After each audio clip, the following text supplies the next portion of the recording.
Hello everyone, I hope you're all doing well today. Welcome back to my channel.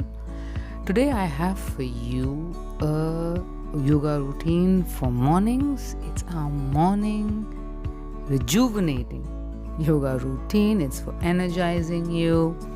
So as you start your day, this is a short and simple routine, and it's not too intense, so it won't make you too tired throughout the day. This is something you can probably do a couple of hours after waking up, and after that anytime it's fine. And even before sleeping it's fine, because it's not too intense, so it won't get your cortisol levels too high. And that's it. It's going to improve your blood flow. You're going to wake up if you feel very sleepy, and that's it.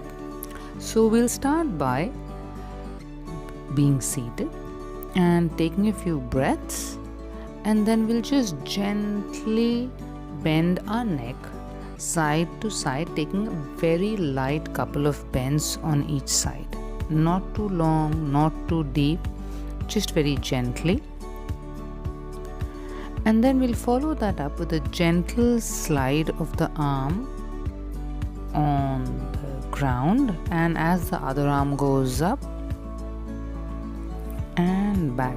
Again, these are just simple ways to kind of improving your blood flow, waking up your body, spine, back, your core. So you keep your hips grounded, don't move them. And then we'll just slide the hands, and we go again. One hand slides and the other hand goes up, staying there, making sure you breathe, stay grounded, be aware of your body. And back, and then on to the other. This is a great practice for those if you've not had great sleep and still you have a day's worth of work ahead. So this is a good thing that you could catch yourself doing mid-morning sometime, and it really helps in kind of keeping you awake, especially if you've had your share of coffee by now. Now we'll move on to being on our fours, palms and knees on the ground, and then continuing, we'll just gently extend one leg back. Now as I said, it's not too intense, so you extend your leg back, keep your knee locked, and just stretch that entire leg including your hip, and automatically your core gets involved, and then gently push back and forth to just kind of feel the stretch, but not too much. We don't want to bounce the stretch too much. We'll do the same on the other side. So now the legs and the glutes are our major muscles of our body. So if we need to kind of wake up, if we need to feel energized and not get too tired, then we need to involve our glutes and legs in some way. So this is a very gentle and simple and effective way to involve them without getting too tired, without doing something that's too difficult. So again, we'll repeat it on both legs. Extend your legs back, and then as you put your feet and you stretch it out, keep your knees locked so you can stretch out the entire leg from your hip till your ankles.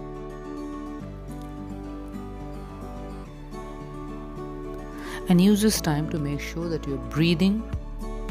Again, being aware of yourself, where your body is important. Sitting back for a few breaths in Vajrasana.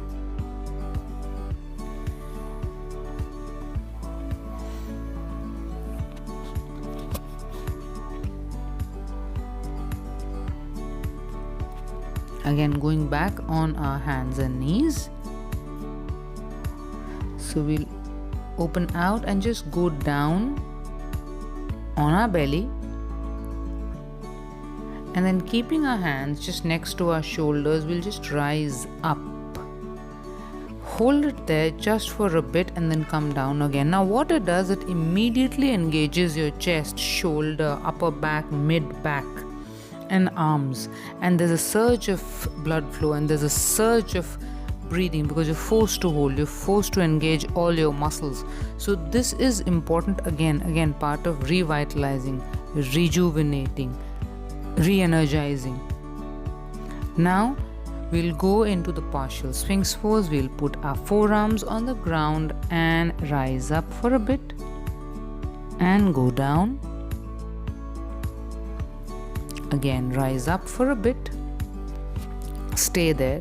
Engage your back, engage your glutes, upper body.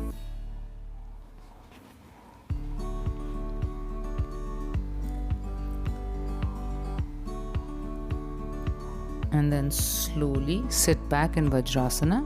People often feel that until and unless you're doing something really intense, you cannot feel re-energized, you cannot wake up, you cannot feel rejuvenated, but that's not really true. It's about moving your body in a manner that it improves your blood flow, it improves oxygen levels in your body, you breathe better, and you're awake. You pay attention to your body and you're awake. You pay attention to where you are and you're awake.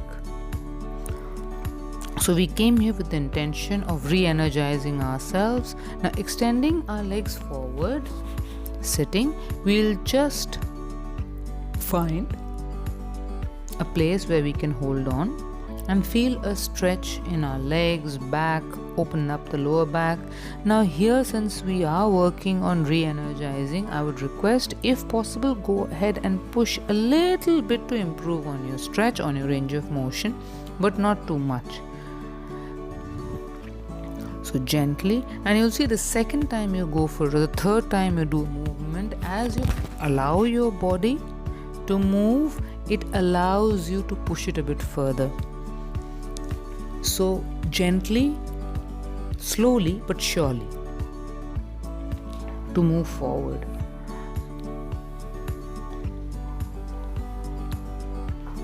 So gently, the more regularly you practice, the better and more effective your practice is going to be. Feel free to always pay attention to your body and adjust the posture.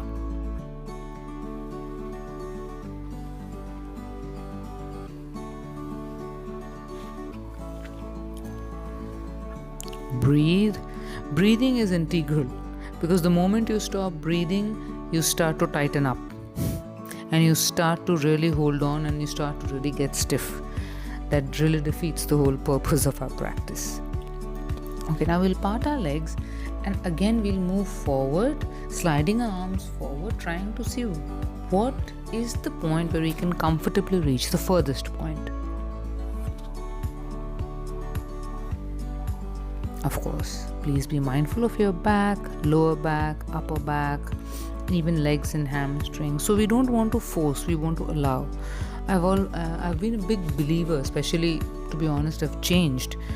It wasn't like this before, but I've changed my perspective, and less is more. This is what I've come to realize, that as you allow, as you gently start to move forward, you can get a lot more further. Now the second time when you try it again, you'll see your body will allow you to push it a bit more.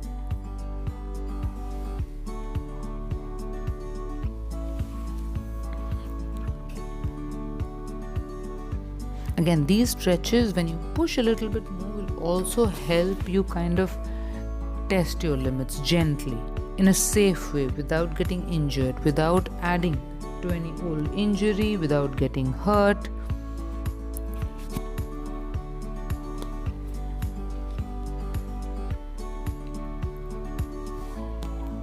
Again, the pace is important, so you can pay attention. Now we'll take one leg and I'm going to put it on my other straightened leg. My foot is resting on my other leg's thigh, and then I'll move forward to do a seated forward bend on the leg that's extended forward.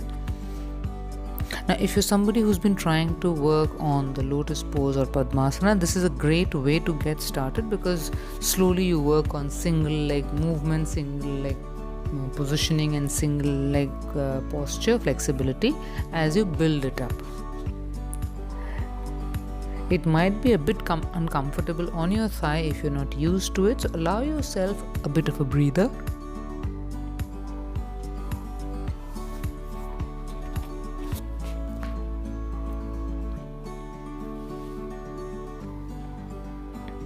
Again, here also our goal is to slowly improve our flexibility, improve gently, keeping in mind where our body is and where we would like to take it. It's very important to be aware of where we are right now, so we know how much to push accordingly, and to be aware of our current physical condition so we can move appropriately in the right direction. Now we'll repeat the same on the other side, and please remember that our body on each side is different. So perhaps one side might be stronger, or the other side might come more easier, one side might be more flexible. So keeping that in mind, being aware also helps you understand which side of mine is stronger, what all I can do better with this side, and then you can plan what you want to do accordingly.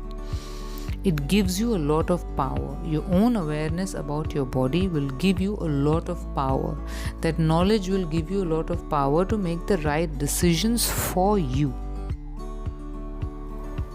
How much to push, how much to stretch.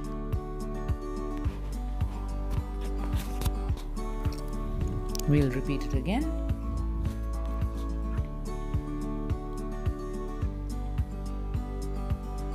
More than anyone else, you have to know your body, you have to understand your body, and then make choices that serve you, because there is no one size, there is no one routine, there is no one program, there is no one diet, there is no one person that fits everybody.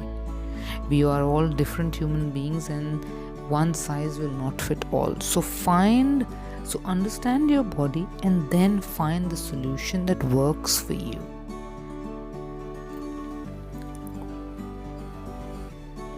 Take a few moments to breathe, ground yourself.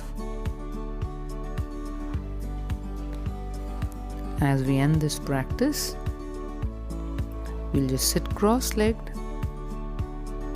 And you can see by this, you can also do it on the bed. So if sitting on the ground or being on the ground or the mat is too hard, you can even do it on the bed. If you have a long big sofa, you can do it on that as well. Take a few breaths, acknowledge your practice, your intention, your awareness. Be grateful. We often don't realize what a privilege it is to be able to look after our body, to be able to look after ourselves. And I've been guilty of that. And let's take this opportunity this time to be grateful for ourselves, for the amount of self-compassion and love that we showed ourselves by coming for this practice, by doing something to improve our body, to improve our mind. And that's it for today. Thank you so much for being here. I would like to thank each and everyone who stops by my channel, watches my video, and if you do my routine and it helps you, then that's it. My goal is achieved. And thank you very much. Do let me know in the comments if there's anything specific you would like me to do. And thank you very much. Thank you. Hello everyone.